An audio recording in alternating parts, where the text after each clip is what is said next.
Hello दोस्तों, नमस्कार और जय हिंद। आज आपके लिए एक बहुत ही महत्वपूर्ण टॉपिक लेके आए। वो हमारा टॉपिक है भारत के 48वें मुख्य न्यायाधीश सन 2021। हम आज इनके बारे में बात करेंगे। कुछ महत्वपूर्ण पॉइंट ऑफ व्यू हैं, उनके बारे में बात करेंगे। और ये जो दोस्तों टॉपिक है इम्पोर्टेंट है, आने वाले एग्जाम में तो लगभग इससे एक क्वेश्चन ही बनने ही वाला है। तो बिना किसी देरी के शुरू करते हैं। और दोस्तों आपसे एक बार ज़रूर कहना चाहेंगे कि वीडियो को पूरा देखें, क्योंकि इससे आपका नॉलेज भी बढ़ेगा और आपकी तैयारी भी एक अच्छे लेवल पर जाएगी। तो फिर बिना किसी देरी के शुरू करते हैं। सबसे पहले हम बात करते हैं यहाँ पर भारत के 48वें मुख्य न्यायाधीश। देखिए दोस्तों, अगर बात करें तो क्वेश्चन में हम लोग जब करंट का पढ़ जाते हैं तो वहाँ पर होता क्या है कि वहाँ पर मुख्य न्यायाधीश का नाम नहीं पूछते, उनका क्रम पूछ लेते। तो जो यहाँ पर मुख्य न्यायाधीश अभी नए बने हैं उनका नाम है नाथुलापति वेंकट रमणा। ठीक है, ये आंध्र प्रदेश के रहने वाले हैं और इनका जो क्रम है वो 48वां है। आपको एक बात बताएं, ये जो यहाँ पर आपको देखा है रमणा, कहीं कहीं इनका नाम रमन्ना भी लिखा हुआ है। ठीक है, न्यूज़पेपर में कहीं कहीं इन्होंने रमन्ना भी देखा है।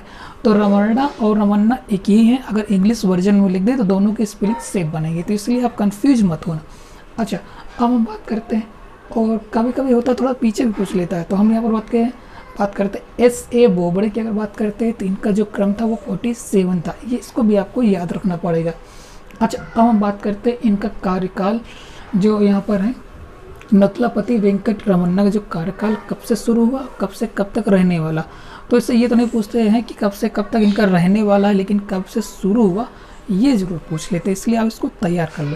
तो इनका जो कार्यकाल शुरू हुआ है वो हुआ 24 अप्रैल सन 2021 से लेकर सन 26 अगस्त सन 2022 तक रहने वाला है।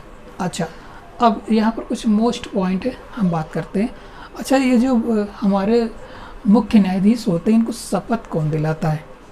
क्वेश्चन में पूछा जाता है, पीसीएस में भी इसको क्वेश्चन को लेते हैं, रेलवे के फेवरेट क्वेश्चन बन जाते हैं ये। इनको जो शपथ दिलाते हैं वो भारत के राष्ट्रपति दिलाते हैं। अच्छा, हम थोड़ा सा नियुक्ति के बारे में इनके बारे में बात करते हैं, किस अनुच्छेद के तहत इनको नियुक्त किया जाता है। तो यहाँ पर देखते हैं अनुच्छेद 124 भाग 2 के तहत राष्ट्रपति की इच्छा के अनुसार।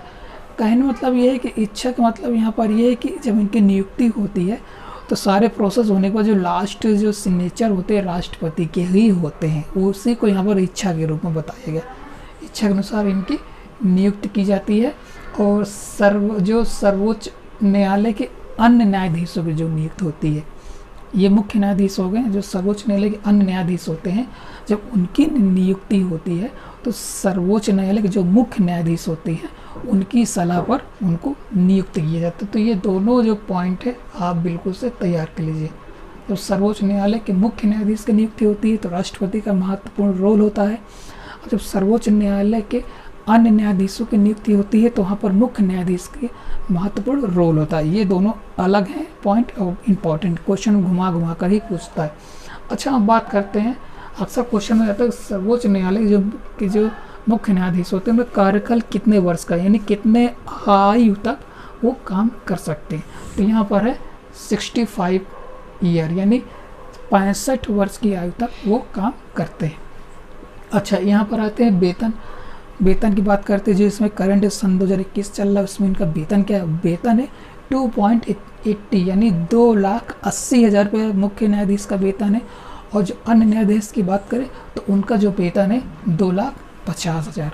अच्छा, यहाँ पर बहुत बार क्वेश्चन बनता है, बहुत बार पूछे हैं, लगभग सभी पेपर में ले लेते हैं कि जो मुख्य न्यायाधीश होते हैं इनके हटाने की प्रक्रिया क्या होती है। ये बहुत ज़्यादा बोले, इनकी जो हटाने की प्रक्रिया होती है वो संसद के द्वारा होती है और लास्ट में राष्ट्रपति इसमें सिग्नेचर करते हैं। ये प्रक्रिया होती है कि संसद में महाभियोग लगा दिया जाता है। महाभियोग का मतलब ये होता है कि उनका जो कार्यकाल है चल रहा है वो अच्छा नहीं है, उनके निर्णय अच्छे नहीं, वो असमर्थ हैं, वो अस्वस्थ हैं। और उसके बाद भी अगर वो अपने काम पर बैठे हुए हैं तो संसद में एक महाभियोग लगाया जाता है जो दोनों सदनों के द्वारा आता है। इसमें होता है कि 2/3 बहुमत द्वारा इसको पारित करा लिया जाता है और बाद में लास्ट में राष्ट्रपति के पास भेजा जाता है और इसमें सिग्नेचर होते हैं और उनको उस पद से उनको हटा दिया जाता है। तो एक शॉर्ट में बताने की हमने कोशिश की है आपको, बाकी है तो बहुत लॉन्ग प्रोसेस में। अच्छा, हम आगे बात करते हैं। इस समय अगर बात करें प्रेजेंट टाइम में, कई बार क्वेश्चन पूछा जाता है कि सर्वोच्च न्यायालय में सभी न्यायाधीशों को मिलाकर कुल कितनी संख्या बनती है। बहुत पूछा था, लोग बहुत अगर कभी 31 लिख देते हैं तो कभी 32, कभी 30 भी लिख देते। आज आपको हम क्लियर कराते हैं। देखिए, सर्वोच्च न्यायालय में न्यायाधीशों की संख्या होती है 33 + 1 यानी 34। एक आपका मुख्य न्यायाधीश हो जाएगा और 33 आपके अन्य न्यायाधीश हो जाएंगे। ठीक, और कभी कभी क्वेश्चन में ये भी पूछ लेते हैं कि जब सबसे पहले सर्वोच्च न्यायालय का काम शुरू हुआ था तो उस समय न्यायाधीशों की स्थिति क्या थी। उस समय स्थिति थी सबसे पहले 7 + 1 यानी 8, 7 थे न्यायाधीश और 1 थे मुख्य न्यायाधीश। अच्छा, अब थोड़ा सा बात करते हैं। अक्सर क्वेश्चन में पूछा जाता है कि राष्ट्रपति और उपराष्ट्रपति के पद अगर रिक्त हैं किसी वजह से तो उनका कार्यभार कौन संभालता है। इस तरह के क्वेश्चन बना के पूछे जाते हैं क्योंकि ये टॉपिक ही काफ़ी इंपॉर्टेंट है जो आपको दे रहे हैं। तो ऐसी स्थिति में होता है कि जब राष्ट्रपति और उपराष्ट्रपति के पद रिक्त होते हैं तो उस समय जो देश के मुख्य न्यायाधीश होते हैं सर्वोच्च न्यायालय के, वो इनका कार्यभार अपने हाथों में लेते हैं और अपने हिसाब से इनका संचालन करते हैं। अच्छा, अब हम कुछ बात करते हैं थोड़ा सा। भारत के संविधान के भाग 5 में अनुच्छेद 124 से लेकर 147 तक सर्वोच्च न्यायालय की शक्तियों व अधिकार और सर्वोच्च न्यायालय का प्रावधान है। अक्सर क्वेश्चन पूछा जाता है कि सर्वोच्च न्यायालय की शक्ति, अधिकार और सर्वोच्च न्यायालय का प्रावधान किस अनुच्छेद में है। तो वो अनुच्छेद है 124 से 147 तक। और किस भाग में है ये भी पूछ लेते हैं, तो भाग 5 है। तो दोस्तों, यहाँ पर एक छोटा सा टॉपिक था जो बहुत इम्पोर्टेंट था, तो आपको देने की हमने कोशिश की है। और आई होप आपको ये वीडियो बहुत ही पसंद आएगा और बहुत ही आपकी हेल्प करेगा। तो बस दोस्तों, चलते हैं और अपनी तैयारी बना कर रखिए और आशा है कि आने वाले एग्जाम में आप भी सफल होंगे। ठीक दोस्तों, चलते बस। अप्लाई टू सक्सेस का सहयोग करने के लिए आपका बहुत बहुत धन्यवाद।